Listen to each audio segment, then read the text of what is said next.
Deepen Pharmaceuticals in association with Higher Secondary Principals Forum.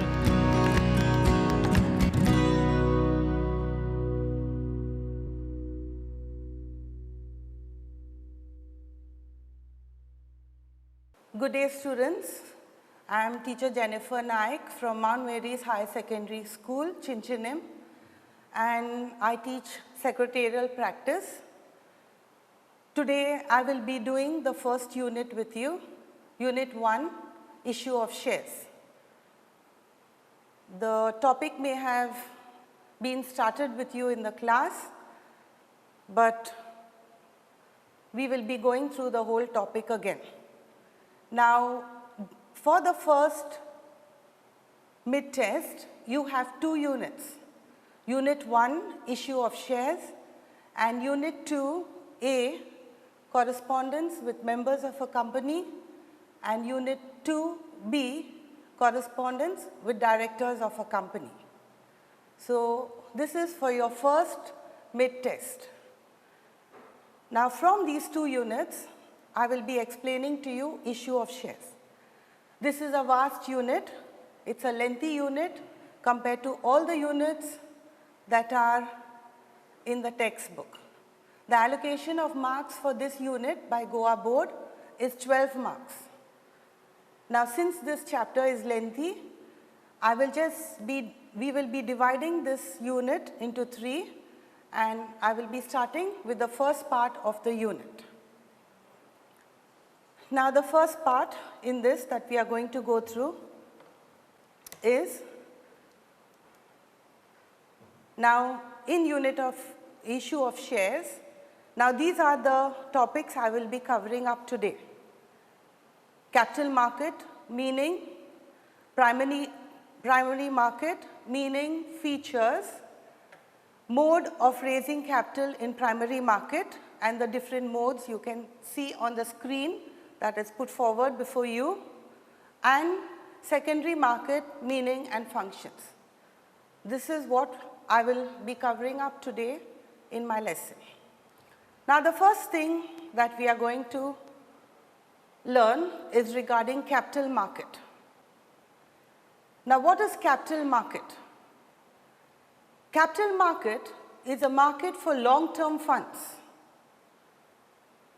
It includes owners' funds and borrowed funds. Capital market comprises of primary market and secondary market. Now, please listen carefully to what I am telling you. Capital market is a market for long-term funds. Now, when I say long-term funds, remember that when you have funds for a long period of time, you have finance, you have capital, for a long period of time, you can plan your capital. You can undertake big projects because we have capital for a long-term period. We don't have to worry about returning the capital back. Okay, we don't have problem of returning the capital back immediately. We have to return it in the long term, but we can plan our finance because of this. So, that is the meaning of long-term funds. Now, it includes owners' funds and borrowed funds. Now, when I say owners' funds, all of you will be knowing I am referring to shares, because share capital is ownership capital. Shareholders are the owners of the company. You have studied this in your 11th standard. So, shareholders are the owners of the company, part owners of the company. So, when I say part owners, because they are owners of the company, they receive something that is called as dividend. The return that they receive for investing in the company is dividend. Okay? Now, borrowed funds is funds like debentures, bonds, where company borrow money from the public. So, borrowed funds, on borrowed funds, the investors will receive interest. You have seen on debentures, debenture holders receive interest. So am I clear about both this? Owners funds are people who have shares in the company because they are part owners of the company and they will receive dividend on shares. Borrowed funds are debenture capital because on that they will receive interest. And the last part, capital market comprises of primary market and secondary market. Now this may be a little bit new to you. Okay, capital market comprises of primary market and secondary market. Now when I say primary market, it means new issue of shares. And when I say secondary market, it means shares that are already existing in the market. Those shares will be bought and sold between investors. Now I'm going into depth with regarding primary market and secondary market. So now what I explained to you was capital market, its meaning. Now I am going on to primary market. So you will understand the concept of primary market over here. Now you can read on the screen, primary market is a market where new securities are sold to the public, usually with the help of investment bankers. Now when I say new securities, it means the companies are coming up with the shares in the market for the first time. Okay, they are coming up in the market with shares for the first time. And when they do this, they issue new shares in the market, they always take the help of bankers. Okay, so that's why they have given the definition with the help of investment bankers. Now see, in primary market, you can see all the notes put around this. In primary market, they receive finance. The company receives finance. So you can see there lots of money that is coming into this. Now how do they receive this money? Okay, the question is, how do they receive this money? Now one of the features of primary market is they come up with a new issue of securities or initial public offer. That means they are coming up with the issue of shares for the first time in the market. Please remember that. These shares are not existing in the market. The company is issuing the shares for the first time. So I hope you can see, I have put a picture for you of IPO. IPO means initial public offering. First time the company is selling shares in the market. Now students, please make a note here. It may be new issue of shares. It means a new company is issuing their shares in the market, or companies that are already existing but they are selling new shares in the market, not the shares that are already in the market. So I hope it is clear to you. Primary market is a market for new issue of securities. Now when I say securities, please keep in mind I am talking about shares also. Different types of securities of which shares. So they are coming up with a new issue of securities, okay, and it is for the first time. First time, initial public offer means they are offering it to the public for the first time. So this is one of the features of a primary market. Now the second feature of a primary market. Look at the screen. You will see in your picture here which explains it to you very clearly. Now check the arrow marks. See, the company is issuing shares to the investor. You can see the arrow mark. The company is issuing shares to the investor. And what the investor is doing, he is paying money for the shares to the company. Okay, so what happens over here? Now look at my meaning given to you. The investor's money goes directly to the company. Okay, so there is no one else here. The money goes directly to the company as the shares are bought from the company. as the shares are purchased directly from the company. Okay, is it clear? So you can see very well that in a primary market, this is a basic feature. The shares, the company issues shares, the investor buys the shares, the money goes directly to the company. So that is the second feature of your primary market. Now the third feature. It is a market to collect long-term funds. See again, long-term funds. Okay, for a long period of time you can have this investment with you, either to start a new company or to expand the existing company. Now why do you need this finance? Now you need this finance either to start your business. Look at the picture I have put for you so that it remains in your mind. Okay, so you can see here it is to start your business. With this finance that you have, long-term finance, you can start your business, or expanding means your existing business that is there, what you are doing?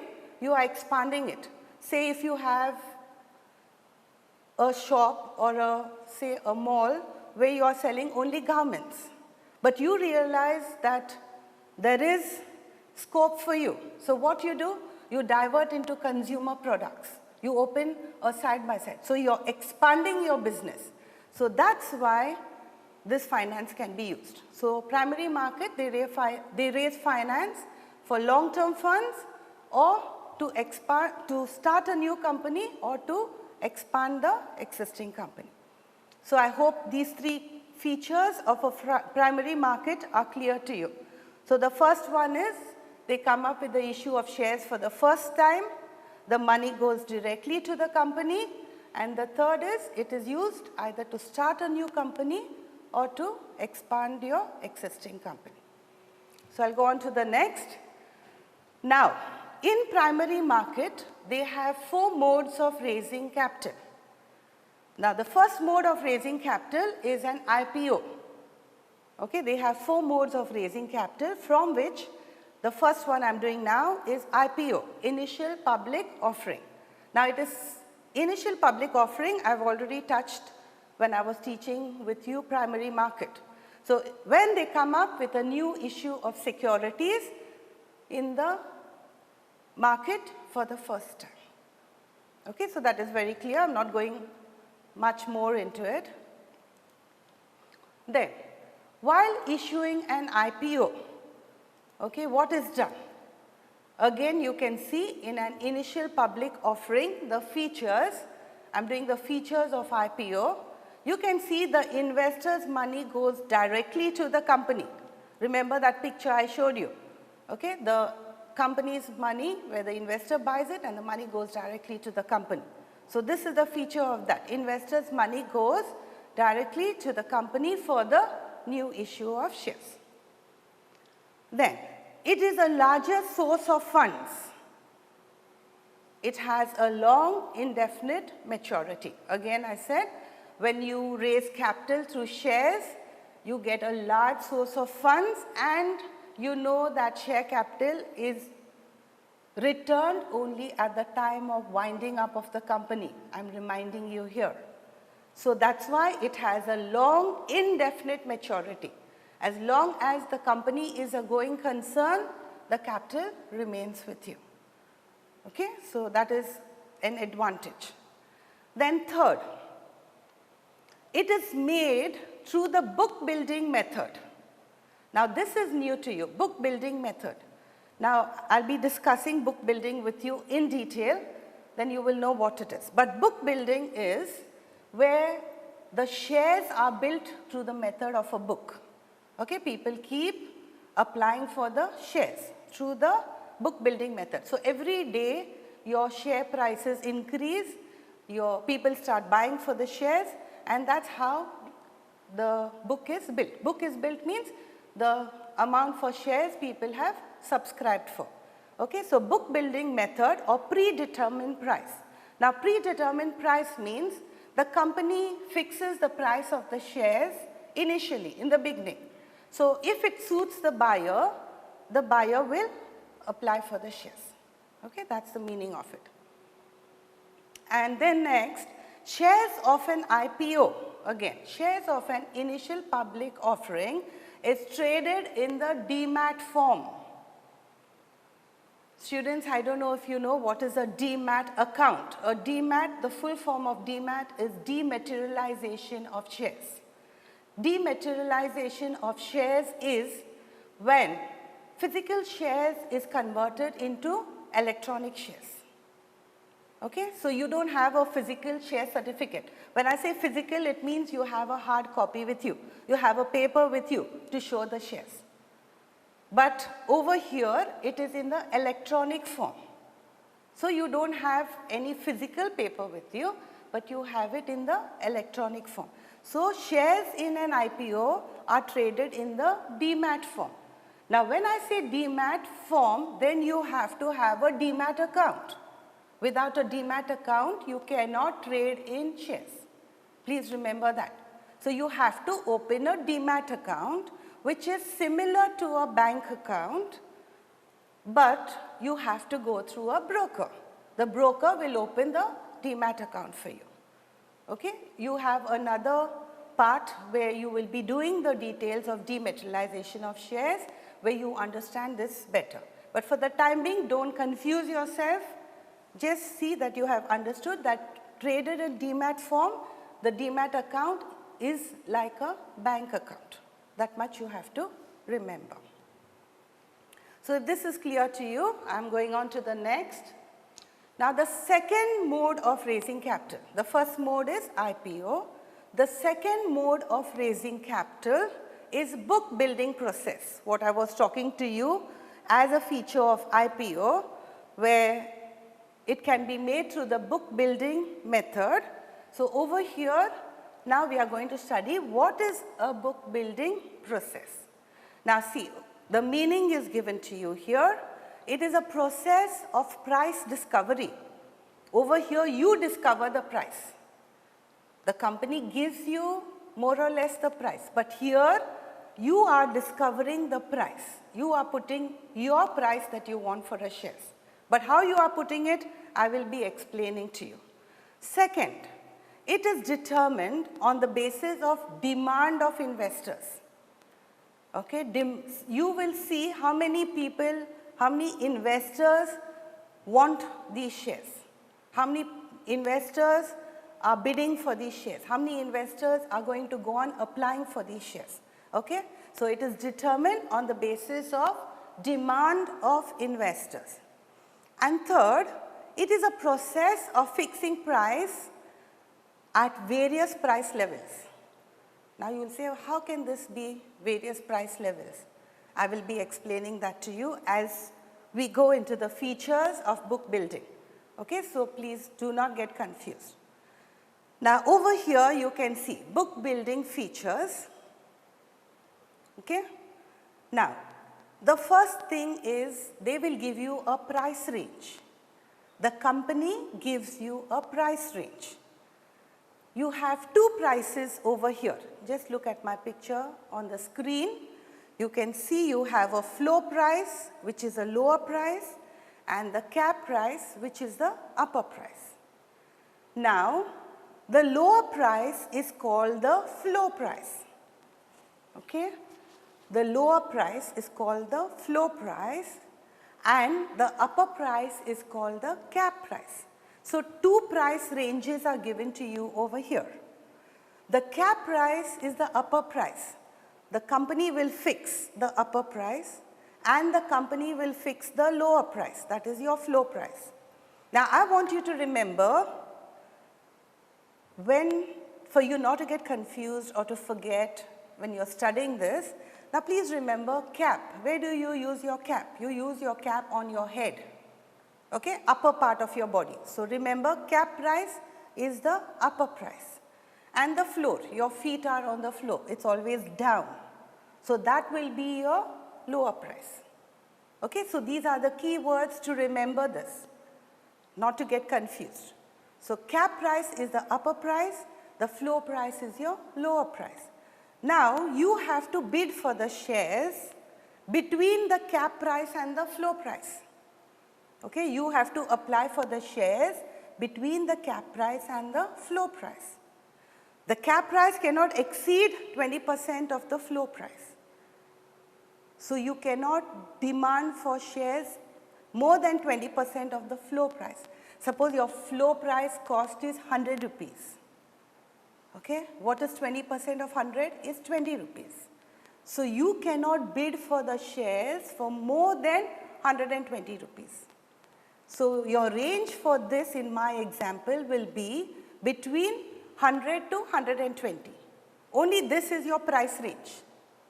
I hope I am clear to you. Your price range will be between the cap price and your floor price. And you have to bid for the shares or apply for the shares within this range. You cannot go above 120, you cannot go below 100 in my example. Okay, the company's price of shares may be any amount, but in my example, you cannot go beyond this. Okay, so this is called as your price range. Okay, I hope I am clear to you. Now see, investors can offer to buy the shares at any price within the price range. So when if you are an investor, you will invest for the shares between this range, between the cap price and the floor price. So this is your first feature of your book building process. Now I am going to the next one. Now, book running lead manager and syndicate member. Now see, the company nominates a book running lead manager, BRLM in short form we call them, to manage the IPO. IPO is your initial public offer. Now when I say book running lead manager, means the company is appointing someone to do the work for them. They are not going to do the work themselves. Of course, the BRLM is going to charge whatever their fees are to the company, but the company doesn't mind paying those fees. Okay, so when I say nominate means they are appointing somebody to do the work for you. So over here, the company nominates. Please remember the meaning of nominate is appointing somebody. So the company nominates a BRLM to manage your issue of shares. That is the first thing. Companies may also appoint syndicate members. Okay, syndicate members are again people whose help they take, okay, to input the order. When I say input, to receive the order from the public, and they put it into the electronic book. Now I told you shares are traded in the demat form. So that is what I mean by electronic book. Please listen carefully. You may find this a little bit difficult as it is something new that you are dealing with. So companies appoint BRLM or a syndicate member to do the work for them. What work? Initial public offer, to take the shares and put it in the electronic book. Okay, so that is the second feature of a book building process. Now the third point of book building process that we are going through is bidding of shares. Now what is the meaning of bidding? Bidding means an auction. Okay, all of you know what's an auction? Auction is when the person starts selling a good, say, at a minimum price. He will not go below that price, say 5,000 rupees. Okay, I am selling something for 5,000 rupees and I'll say, okay, I'm selling a watch for 5,000 rupees. Now people will start bidding for the price higher than that. No one can go below 5,000 rupees. Now the highest bidder, suppose a person bids, the last person who bids for the price at 45,000 rupees and no one else is quoting for a price above that, then the person who's conducting the auction, as you can see that hammer in his hand, he bangs it on the table thrice. 1, 2, 3. And that person will receive the watch. That is in my example. But this is what I put a picture for you, is a physical bidding that takes place between people where you can see each other. But now what I am explaining to you is through the electronic form. Okay? Bids are an offer within the price range collected from the investor during the IPO. So IPO is your initial public offer, and I told you a price range. Your price range is what? Your cap price and your floor price. So only within that price range they have to bid for the shares. Okay, they have to tell their price. Some may say, in my example, between the 100 and 120 rupees, they may say 105, some may say 110, some may say 115, some may say 120. Okay, people will keep on bidding for the shares. Now, bids cannot be entered less than the floor price. This is what I told you. In my example, I said my floor price is 100 rupees. They cannot go below 100 rupees. Investors can revise their bids during the issue period. Now, this is the best part of bidding. Here, investors can revise their price. Suppose on the first day, I have bidded for the shares for 115 rupees. Again, coming back to my example, referring to my example. But I realize in that price range, no one has bidded for 115 rupees. They have bidded for less than that. Okay? So what I do, I change my price. I come lower and I make it 112 rupees. So what I am doing, I am revising my price. Okay? I am revising my price. I am changing my price. Now, let me divert a little from here. Now, companies keep the IPO open. They should keep it open for a minimum of at least 3 days. It has to be open in the market, but up to a maximum of 10 days. Please remember the number, minimum of 3 days and maximum up to 10 days. So, depending on each company, some may keep it open for 3 days, some 5 days, some 8 days, some 10 days, but not more than 10 days, not less than 3 days. So, during this time period, okay, the investors can revise their bids. Okay, I hope this is clear to you. Now, going on to the next. Now, we have another price over here. See, you have studied about cap price, which is on your head, floor price, which is the lower price. Now, you are studying another price, and that is your cutoff price. You can see over here, you have your cutoff price. Now, what is this cutoff price? The cutoff price is the highest price in the price range. So, it is the highest price. The people who have bidded for the shares at the highest level within this price range will receive the shares. So, the cutoff price is the highest price. Now, who decides the cutoff price? The cutoff price is decided by the BRLM, your book running lead manager, who is appointed by the company I told you, and the issuing company. Issuing company means that company which is coming up with the issue of shares. Okay, students? So, cutoff price, two things you have to remember. The highest price in the price range will be the cutoff price. Okay, don't get mixed up with upper price. Upper price is the cap price. Okay, and cutoff price is the highest price. And the cutoff price is decided by whom? Two people, the BRLM and the company. They decide what is going to be the highest price. Okay. Now, the next is, who are the type of investors? Which type of people invest in the shares? Okay. Qualified institutional buyers, people who are dealing with shares, qualified institutional buyers. Okay. Banks, insurance, financial institutions, okay, they invest in shares. They also invest in IPOs. Non-institutional buyers, it may not be an institution, but other people also investing in shares. Retail individual buyers, people like you and me, we also may want to invest in shares. So, we are retail individual buyers, single buyers. And foreign institutional investors. Foreign institute means outside markets also invest in our share market. Okay, so, people who are not from India, but they may also want to invest in our shares. So, these are the type of investors who invest in our share. Then you can see Now I put this picture for you. You can see from small it keeps growing and growing and it grows higher. So what I am trying to explain to you, the share price is determined on the basis of actual demand for shares within the price range. So every day the demand keeps growing.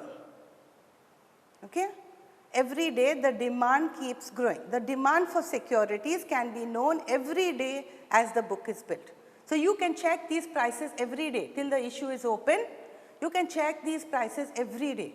So every day you will see that the prices keep increasing. See the next picture, the price of the shares is slowly going up. You can see the upward arrow. Okay, so this is what it is showing you, that the demand for securities can be known every day as the book is built. That is why we call it as a book building process, every day. Now people who write a book, they don't finish their book in a short period of time. It takes them, some people may take a year, but here it is not like that. Here we are dealing with shares, not about writing a book. So over here, every day the book is built because people keep on applying for the shares. So, but it has to be done within the price range. So, the actual demand for shares will be determined within the price range. If somebody has bidded for the shares above the price range, they will not get any shares. If anyone has bidded for the shares below the price range, they will not get any shares. So, they have to know that bidding for the shares has to be done within the price range. Okay, so I hope I am clear to you.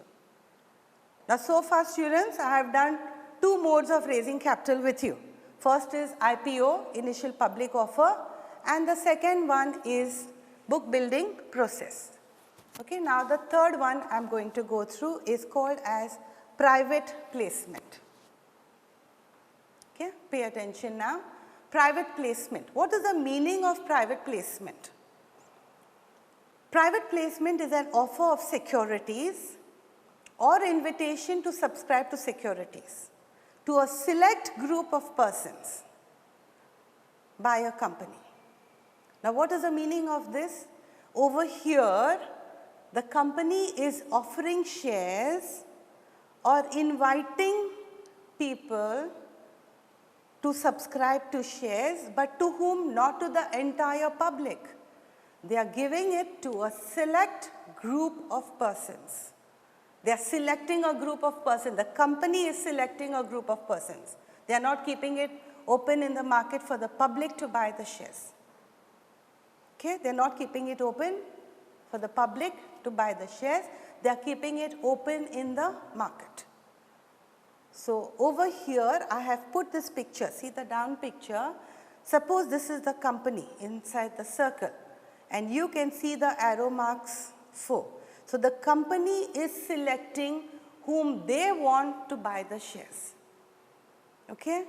You cannot just apply for the shares. The company is going to decide to whom to ask to buy the shares. So this is private placement. And here I put a picture for you where they make a deal.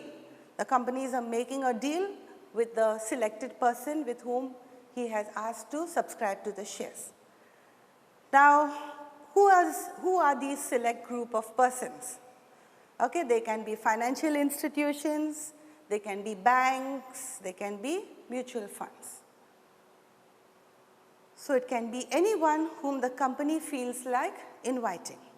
Now I am going to the features of private placement.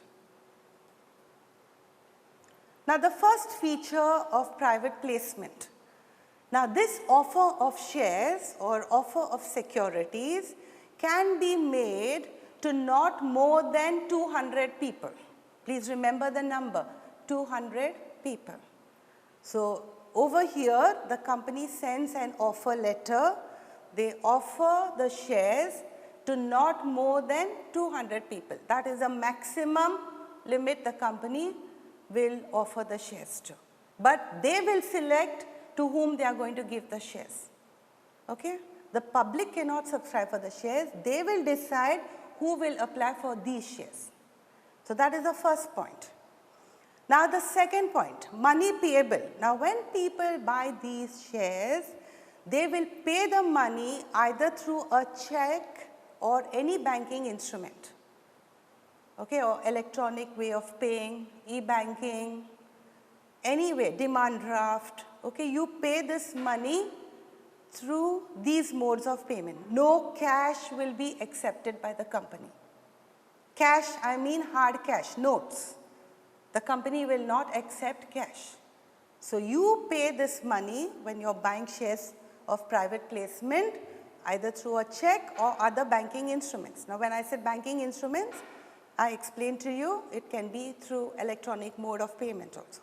Now the third point, no advertisement of any type can be made under private placement, because if you make an advertisement, anyone can apply for the shares. Now I told you here in private placement, the company will select whom they are going to give the shares to. The company will select whom they are going to give the shares to. So no advertisement can be made of any sort. Okay, please remember, offer can be made to maximum of 200 people. Money can be paid through any banking instrument, but no hard cash, no money can be paid, notes money can be paid, and no advertisement can be made for these shares, because they are given to a select group of persons. Now there are some more points. Now here, allotment of securities. Shares are allotted only to those persons chosen by the company. This is what I have been telling you in private placement. It will be given only to those people whom the company chooses. No public can offer to buy the shares. Okay, then the fifth point, return of allotment. As I told you, allotment of shares means when any person has applied for the shares, the company gives the shares to them, allot the shares to them. Okay, so the company gives the shares to them, that is called as allotment of shares. So when the company allots shares, all the information, now who has purchased the shares, the name and address of the shareholder, how many shares he has bought, whether 100, 50, 500, 200, 10, okay. All this type of information has to be filed with the registrar of companies within 30 days. ROC, all of you all know who is an ROC by now. ROC is the registrar of companies, okay, where information has to be given to the registrar of company from time to time. Whatever information or whatever things the company is doing, this information has to reach the ROC. So over here, once allotment of shares is done, the information regarding the shareholders and how many shares given to them has to be filed with the ROC within a period of 30 days. Please remember 30 days, the number. Then coming to time period. Please listen carefully to this. A company should allot shares within 60 days of receiving the application money. So once the company receives the application money, that is the money on shares, he should allot the shares to the applicants within a period of 60 days. Within a period of 60 days, he has to allot the shares to them. Now, if the company does not allot the shares within 60 days, within the next 15 days, the company has to repay the application money. Okay, are you following?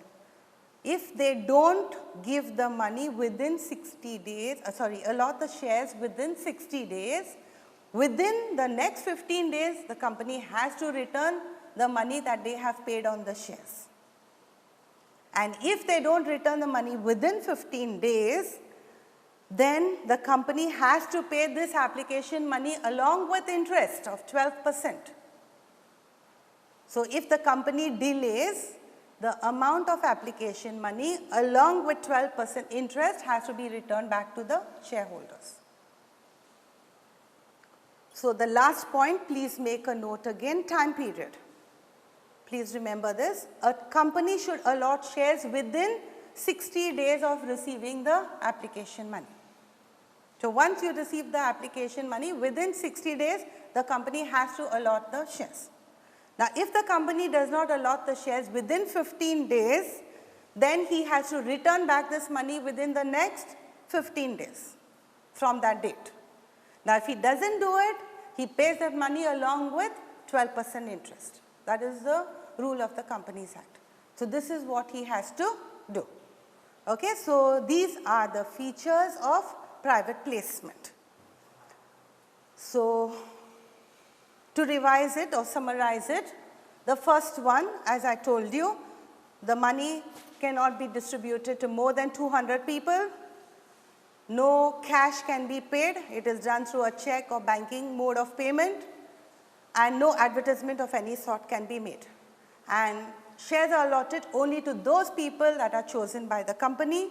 Once the shares are allotted, all information of allotment has to be paid, information of allotment has to be given to the register of companies within 30 days. And if they don't allot the shares within 60 days, within the next 15 days, they have to return the application money or pay interest of 12%. I hope I am very clear to you on all this. Now, the fourth mode of raising capital. Please recollect, the first mode was IPO, second one was book building process, third one was private placement. Now, I am coming to the fourth mode of raising capital, and that is employee stock option plan. Okay, employee stock option plan. Now, I will read the definition for you given, you look at your screen. As per the Companies Act 2013, employee stock option plan means, see, an option is given to directors, officers or employees of a company, okay, where the benefit or right to purchase shares of the company is given to them at a future date at a predetermined price. Now, the word itself, employee stock option plan, it tells you that shares are being given to the people working in the company. Directors are also working, they are receiving a salary, they don't own the company, please remember that, they manage the company. Okay, so directors are also employees of the company, officers working in the company, and employees, the staff of the company. Okay, now what is done here? This is a special type of shares which is given only to them. Okay, they can buy these shares. Now, it is given to them, they can buy these shares at a future date. They will give them a time, because see, you have to also make arrangements for your finance. So, at a future date, at a predetermined price, they will tell you the price of the shares. So, if you are interested and the rate is agreeable to them, they will buy the shares. Now, we will see why they are offering these shares to the employees. Okay, it is done with an intention, and that I will be telling you now.